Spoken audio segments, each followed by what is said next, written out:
So let's bring him right on. Nico Hulkenberg.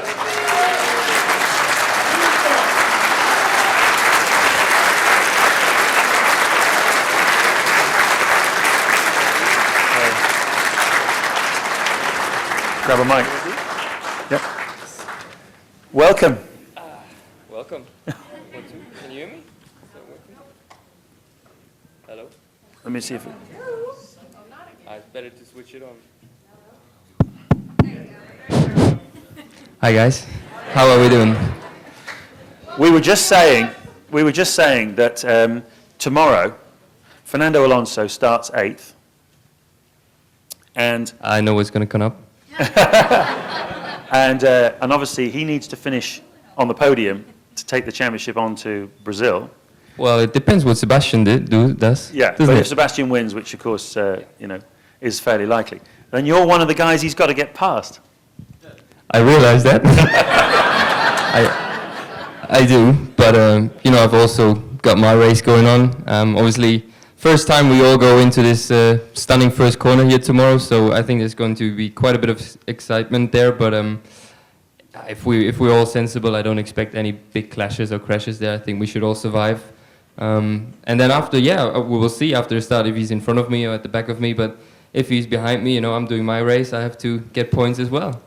What do you think of this Austin track in terms of racing them? And you've done plenty of laps here now, but tomorrow is a big acid test, isn't it, for this new track? Is it a good racing circuit? What's your instinct tell you? Do you think it's going to be a good racing circuit?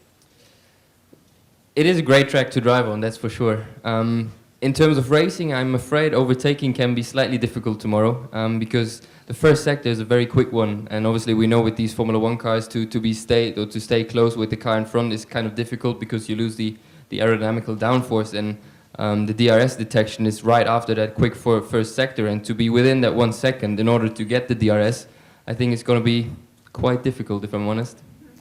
But so you say it's a nice circuit to drive on. I mean, to look at it from the outside, it looks like it's got a little bit of Silverstone, isn't it? Those fast corners early on. It's got a little bit of Turkey towards the end of the lap. It's got a bit of Abu Dhabi. It's got a little bit of everything in it. Does it feel like that in the cockpit? Do you feel like you're driving around? It's like seeing an old friend again in some of the corners.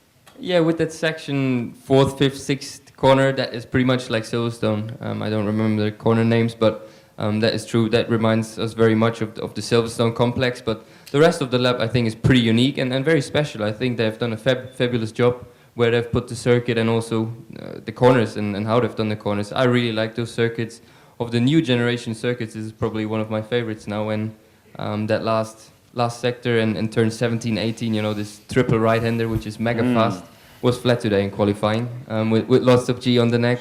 240 kph is pretty fun. And then, of course, the other amazing thing, as you mentioned before, is turn 1. So we'll come on to the actual corner itself, but when you're sitting that far off the ground and you come into the compression, you go up the hill, is it a bit like Eau Rouge? I mean, is this suddenly this wall of tarmac in front of you? Not quite like Eau Rouge. Eau Rouge is even more extreme, but you also don't really feel the compression, but you're climbing up the hill, and then you touch the brake and the car gets sort of light, but they have put like a pillow, or what do you call it, pylon? Something on the apex, so you can actually see where the apex is, and then once you start coming up more and more, you see the corner. It's actually not that bad. So if it was flat, if it didn't have the incline, and the speed you're going at down the straight, you'd brake at what, about 90 meters, something like that, for the first corner? From the sort of probably. Speed you're going? So, 90, but with that hill, how late do you brake? I think it's maybe about 10, 20 meters later, maybe. Why is that? It's not that much. I thought it would be more, actually. No. Well, maybe it's more for others. With our car, without downforce, it's about that. Well, for a car with no downforce, it's gone quite well at times, especially in the second... I didn't say no downforce. No. The second half of this season, actually, Nico, has been pretty good for you, hasn't it? I mean, you've had some pretty strong runs, some good results, and obviously, it's been a busy time for you as well because you've decided to make a move over to the Sauber team. So maybe let's talk about that first. Why have you done that?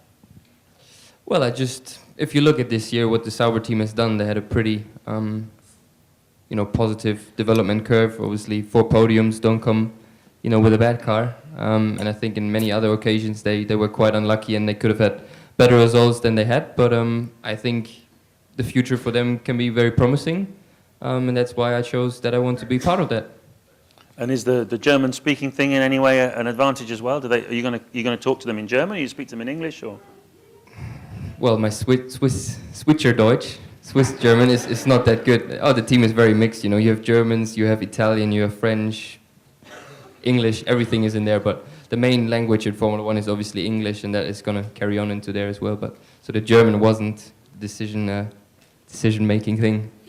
And obviously, in the background of all of this, there was also other things floating around, wasn't there? And obviously, one of those things was Ferrari were there. I heard your name had been linked with that. And obviously, you're now a little bit closer to Ferrari because you're driving for their B team, and as it were, with one of their engines.